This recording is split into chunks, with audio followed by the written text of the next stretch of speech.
there are a lot of Kenisons in Jefferson, and I just wondered where your family fit into this picture or didn't fit into this. I can't go back very far on that. My grandmother, Kenison, my grandmother, was a Canadian. She had family in Canada. And Allie Kenison, my grandfather, I think he was born around here. I'm not sure, but he had a big farm in Jefferson, and he had 7 or 8 kids. That's the way of life. They had a farm, and that's where he made his living. And to subsidize that, he used to do a little logging in the winter for different companies and different people. And they made a living. And get separated out. My father married my mother. She was another Canadian. Mm-hmm. And he met her at the Ravine House down here. Ah, okay. When it was a long time ago, back when What was she doing at the Ravine House? chambermaid. Ah, okay. That's back when Mr. Stearns finally built a house up there. He used to rent down there, stay there. Yeah. But he rented one room that was his smoking room. Yeah, one room in the hotel. And that was his smoking. His room. Yeah. That they lived there quite a while Ma was working there.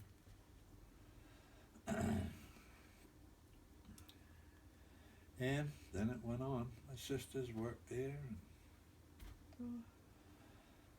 You were the youngest in the family? No, there's 3 more younger than I am. 3 more. There And were how many 9. older? 5. 5. A big- There was 9 of us.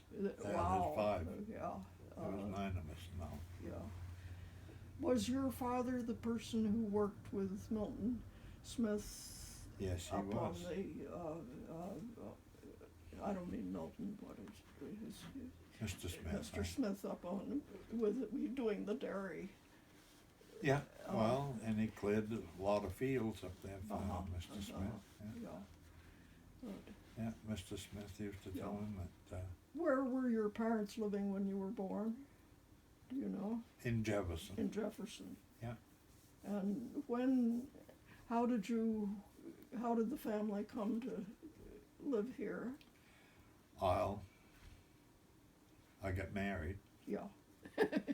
and we rented in Jefferson. Well, I worked for the state of New Hampshire, and the state used to have a couple of houses up in Pinkham Notch, and we lived there for a year and a half. Then I quit the state, so we moved to Jefferson for just a very short time, and then this place was available, and we came and rented here for a very short time. And Mr. Harry Sweet was a pretty nice old gentleman, and he finally came down and asked me if I wanted to buy it one day. So I didn't have a cent of money. We was just starting out. We had 2 young kids. Yeah. So anyway, I got 2 loans and we bought the place and been happily in Randolph ever since. Okay. So when was that? 1960. 1960. Okay. And your father's family was still living in Jefferson. Oh yes. Yeah. Yeah. And I worked for my dad. And my dad died in 61. And so then I worked for my mother a while, and that our kind of trucking, small trucking was kind of going out everything was bigger. And Ma didn't want to invest any more money into making it bigger. guess, as she was getting on in age, and but Ma wasn't that old, because Dad died when he was 61, and Ma was probably 58, probably 58 or so. And so anyway, she went back to chambermaiding. That's what she will. She worked over at Mountain View. Yeah. Mountain View or Spalding In Whitefield. in Whitefield. Yeah. Yeah. And then she got to her and a couple old gentlemen from Jefferson and another lady. They started going to Florida to chambermaid down there In the winter. in the winters. Yeah, she really liked the weather down there. She didn't have to shovel any snow or worry about it or anything. And she most generally kept the house heated in Jefferson. There was enough of us. Somebody looked in on it now and then to make sure it was going okay. Where did you go to school, in Jefferson? I went started out on Jefferson Hill School. Uh-huh. Then for some reason they opened the Jefferson Meadow School back up. There was probably 12 to 15 students in 6 grades. There was only 2 in the 5th grade when I was there. 2 in the 6th grade. Yeah. Actually, I went to we had 4 grades in a room, and we had 2 rooms in our school where I grew up. So I know what you mean. That was an old big wood furnace right in the room, which I don't know if would be allowed nowadays.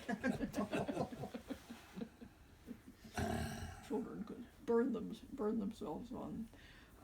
When did you start acquiring all of the mechanical equipment and whatnot that you?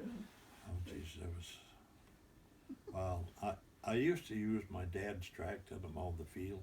Uh-huh. And finally I got a couple of bucks together and I bought an old tractor so I could do my own mowing, and I wouldn't have to run his tractor all the way from Jefferson down here. And then that really got me in trouble. Because there was one tractor after another. I had to upgrade a little bit. But I want to keep the fields open if I can. Yeah. As long as I can. Yeah. Of course, we don't use the hay now. We did for a few years because we had a couple beef cows we raised. And when the kids got a little bigger, they wanted a horse. So we had to have hay for the horse. So. And then I didn't have enough hay here for horses. So I started haying on Gorham Hill, where the farm is now down there, the black cows. It used to be Nickerson Farm. Ah, okay. So he wasn't using his hay, so I got his hay, and then I used to hay the Bridgman field up on Randolph Hill there. It's on Route 2, it's on Hodgson Hill. And so we got by, we didn't have to buy hay, and everything worked pretty good. The kids had horses. We had a little meat in the freezer.